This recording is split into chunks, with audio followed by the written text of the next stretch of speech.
જો તમે પ્રથમ પરીક્ષા આપવા જવાના હોય ને તો આ વિડીયો તમારા માટે છે. કારણ કે આજે હું તમને પ્રથમ પરીક્ષા આપવા જતા પહેલા શું શું ધ્યાન રાખવું જોઈએ, શું શું તમારે લોકોએ છે એ બેસ્ટ રાખવું જોઈએ, જેનાથી તમારી પરીક્ષા સારી જાય અને તમે બેસ્ટ માર્ક લાવી શકો ને તમે જોયેલા સપના છે ને એ તમે સાકાર કરી શકો, તમારા માતા પિતાએ જોયેલા સપનાઓ છે ને એને તમે સાકાર કરી શકો, એટલા માટે બનાવેલો છે. મિત્રો, જો તમે આ વિડીયો સ્કીપ કરીને આગળ વ્યા જશો ને તો તમને ઘણું બધું નુકસાન થશે અને અંતે તમે તમારું રિઝલ્ટ બગાડશો અને એના જવાબદાર તમે પોતે હશો. કે તમને કુદરત એક ચાન્સ આપ્યો છે, તમને હિરેન સર એક ચાન્સ આપ્યો છે કે તમે જો આ મુદ્દાઓનું ધ્યાન રાખશો ને તો સરસમાં સરસ તમે માર્ક્સ લાવી શકશો. તો વિદ્યાર્થી મિત્રો, હું હિરેન નસીબ, વિજ્ઞાન શિક્ષક, આપ સૌ વિદ્યાર્થી મિત્રોનું ગુજરાતનું સૌથી મોટું ઓનલાઈન શિક્ષણ પ્લેટફોર્મ વિદ્યાકુલ ઉપર વિજ્ઞાન શિક્ષક તરીકે હાર્દિક સ્વાગત કરું છું. અને હા, આ વિદ્યાકુલ ગુજરાત યુટ્યુબ ચેનલ પર તમે જો પહેલા છો તો વિડીયોને લાઈક કરી દેજો, ચેનલને સબસ્ક્રાઇબ કરી દેજો અને તમારા મિત્રો સુધી આ વિડીયોને તમે શેર નથી કર્યો તો શેર કરી દેજો. તો ચાલો જાણીએ કે શું ધ્યાન રાખવા જેવું છે. મિત્રો, પહેલું એવું છે કે પરીક્ષાની શરૂઆત તો થઈ ચૂકી છે, પરીક્ષાની આપણે તૈયારી પણ કરવા માંડી આવશું,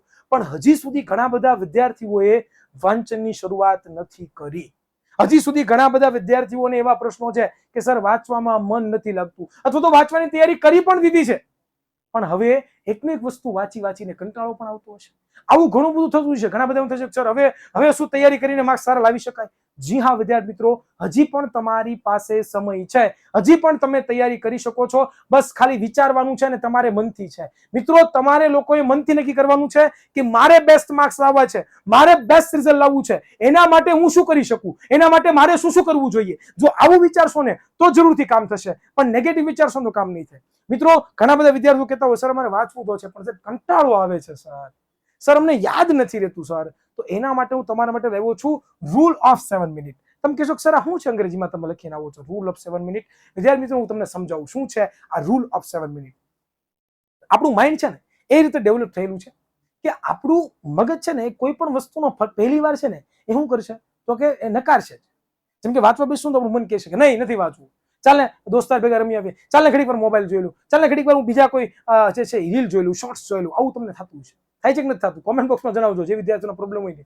મિત્રો, આપણું માઇન્ડ છે ને એ હંમેશા માટે કોઈ પણ કામ કરીએ ને તો પહેલી 7 થી 8 મિનિટ, જી હા પહેલી 7 થી 8 મિનિટ એ કામને નકારશે અને તમને એમાં મન નહીં લાગવા દે. પણ જે વિદ્યાર્થી કન્ટિન્યુઅસ 7 મિનિટ સુધી છે એ વાંચશે, ફૂલ કોન્સન્ટ્રેશન સાથે વાંચશે, ફૂલ તૈયારી સાથે વાંચશે અને મનને કહેશે કે નહીં 7 મિનિટ આપણે વાંચીએ, 7 મિનિટ આપણે વાંચીએ, એવું કહીને તૈયારી કરશે ને તો મિત્રો એની પછીની 45 મિનિટ છે ને એ તમે બેસ્ટ રીતે વાંચી શકશો. અને આને કહેવામાં આવે છે 7 મિનિટ રૂલ. વિદ્યાર્થી મિત્રો, આ 7 મિનિટ રૂલનો ઉપયોગ હું મારા જીવનમાં પણ પોતે કરું છું. ઘણી વખત છે એ જ્યારે હું નાનો હતો ત્યારે મને પણ છે ને શું થતું કે વાંચવાનો બહુ કંટાળો આવતો, હું વાંચવું બે મને કંટાળો આવતો, હું વિચારતો કે થોડીક વાર વાંચી લઉં, થોડીક વાર વાંચીશ પછી છે ને એ હું રમવા જઈશ, થોડીક વાર વાંચીશ પછી છે ને હું મોબાઈલની અંદર કંઈક જોઈશ, થોડીક વાર વાંચીશ પછી હું મારા કોમ્પ્યુટરની અંદર કંઈક જોઈશ. મિત્રો, આવું તમે પણ કરી શકો છો કે તમારે 7 મિનિટ છે ને એ ખાલી ફૂલ કોન્સન્ટ્રેશન સાથે વાંચવાનું છે. 8મી મિનિટે તમારું મગજ કહેશે કે યસ મને આમાં મજા આવે છે, હવે મારે વાંચવું છે, હવે મારે તૈયારી કરવી છે અને જેનાથી તમે બેસ્ટ છે રિઝલ્ટ લાવી શકશો. આ મુદ્દો તમને સમજાણો હોય તો કોમેન્ટ બોક્સમાં જણાવજો, બેસ્ટ રિઝલ્ટ તમારો આવશે હું ગેરંટી આપું છું. ત્યાર પછીનો બીજો મુદ્દો છે કન્સિસ્ટન્સી. હવે સર કન્સિસ્ટન્સી એટલે શું? તો કે કન્ટિન્યુ વર્ક કરવું.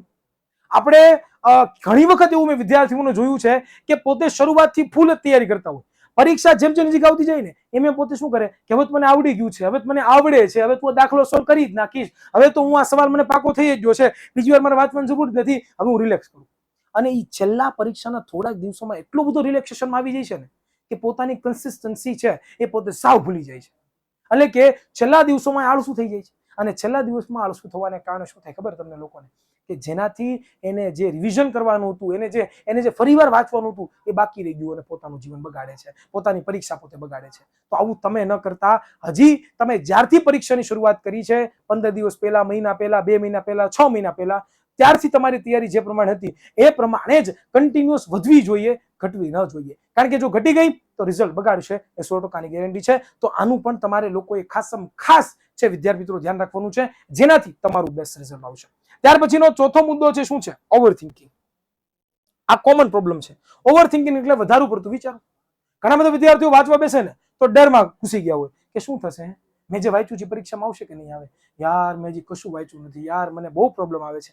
આવા ઘણા બધા પ્રોબ્લેમમાં ઘૂસી જાય છે અને ઓવર થિંકિંગ કરતા જ જાય છે, વધારાના વિચાર કરતા જ જાય છે, જેનાથી એનું મન વાંચવામાં નથી લાગતું, જેનાથી એ વાંચવા બેસે છે તો એને ડર સતાવે છે. મિત્રો, એક સિમ્પલ લાઈન હું તમને આના માટે કહેવા માંગુ છું કે જો તમારે ઓવર થિંકિંગને અટકાવવું હોય ને એના માટે એક જ સિમ્પલ ઉપાય છે. શું? કે મિત્રો તમે કૃષ્ણ ભગવાનનું એક વાક્ય યાદ રાખો. શું? કે ભાઈ મહેનત તમારા હાથમાં છે, ફળ આપવા વાળો ઉપર બેઠો છે. હું અત્યારે વિડીયો ઉતારું છું તમારા માટે, તો હું એવું નથી ઈચ્છતો કે ભાઈ મારો વિડીયો ખરાબ જાય, કોઈ જોવે નહીં. હું એવું જ ઈચ્છું છું મારો વિડીયો બધા લોકો જોવે, બધા લોકોને મારા વિડીયોમાંથી પ્રેરણા મળે. બધા વિદ્યાર્થીઓ એવું જ માનતા, બધા જે યુટ્યુબરો છે એવું જ માનતા હોય છે, અને અમે પણ એવું માનીએ છીએ. એમ હું પણ તમને વિદ્યાર્થી મિત્રો કહેવા માંગુ છું કે આપણે મહેનત કરવી આપણા હાથમાં છે. હું મહેનત કરું છું કે મેક્સિમમ વિદ્યાર્થીઓની મદદ કરી શકું. હું મહેનત કરું છું કે સર્વશ્રેષ્ઠ છે એ અમે મહેનત કરીને બાળકોને આપી શકીએ. તો તમારે પણ મહેનત જ કરવાની છે. ફળની આશા નથી રાખવાની. ફળ ઉપરવાળો દેશે. તમે જે મહેનત કરી છે, તમે જે સિદ્ધથી ત્યાં મહેનત કરી છે, એનું ફળ તમને ઈશ્વર આપશે આપશે આપશે. પણ તમારે 100% સંઘર્ષ કરવો પડશે. હા, દિને રાત એ કરવા પડશે. તમારે પોતાનું સર્વસ્વ હોમી દેવું પડશે, ત્યારે આ થશે. જો આ તમે નહીં કરો ને તો આજે તમને નહીં સમજાય, પણ લોંગ ટાઈમમાં તમને ઘણું નુકસાન થશે. તો ઓવર થિંકિંગને બંધ કરો. જે પણ તમારું કામ કરવાનું છે, જે પણ તમારે ક્રિયા કરવાની છે, એની ઉપર ફોકસ રાખો. એ કામ ઉપર ફોકસ રાખશો ને જરૂરથી કામ થશે. ત્યાર પછી વિદ્યાર્થી મિત્રો મારે વાત કરવી છે છેલ્લું, એ છે ફેક ફ્રેન્ડ્સ. મિત્રો ફેક ફ્રેન્ડ્સ થી બહુ જ બચવાની જરૂરિયાત છે. એવા મિત્રો સાથે રોજ નહીં કે જે તમારો સમય બગાડતા હોય, અથવા તો એવા મિત્રોને તમે અત્યારે ટાળો કે જે મિત્રો તમારો સમય વધારે પડતો બગાડે છે. એની સાથે રહેવાની બિલકુલ જરૂરિયાત નથી. મેં આની પહેલા એક પણ વિડીયોની અંદર વાત કરી છે ઘણી વખત, પણ આ મુદ્દો બહુ ઇમ્પોર્ટન્ટ છે ને એટલા માટે બીજી વખત વાત કરું છું. તમને ઘણા બધા એવા વિદ્યાર્થીઓ મળશે યાર, તમારા મિત્રો મળશે, તમને કહેશે કે મેં તો કશું વાંચ્યું નથી, પણ એ બધું વાંચતા હશે. અને તમને નહીં વાંચવાથી તમે કહેશો મારે દોસ્તાર નથી વાંચ્યું, મારે હું વાંચવાની જરૂરિયાત છે. આવું ઘણા બધા વિદ્યાર્થીઓ વિચારે છે અને અંતે પોતાનું ફ્યુચર બગાડે છે.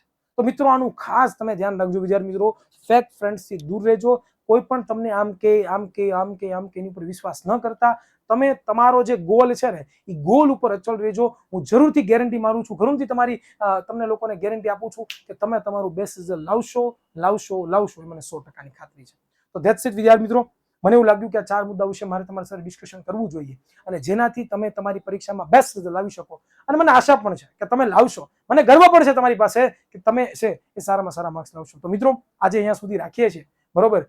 વિડીયો કેવો લાગ્યો કોમેન્ટ બોક્સમાં જણાવવાનું ભૂલતા નહીં. નેક્સ્ટ તમારે વિડીયો કેવા જોતો છે એ પણ ભૂલતા નહીં. આવી જ રીતે મળતા રહીશું, ત્યાં સુધી રજા આપશો. જય હિન્દ, જય ભારત, ભારત માતા કી જય.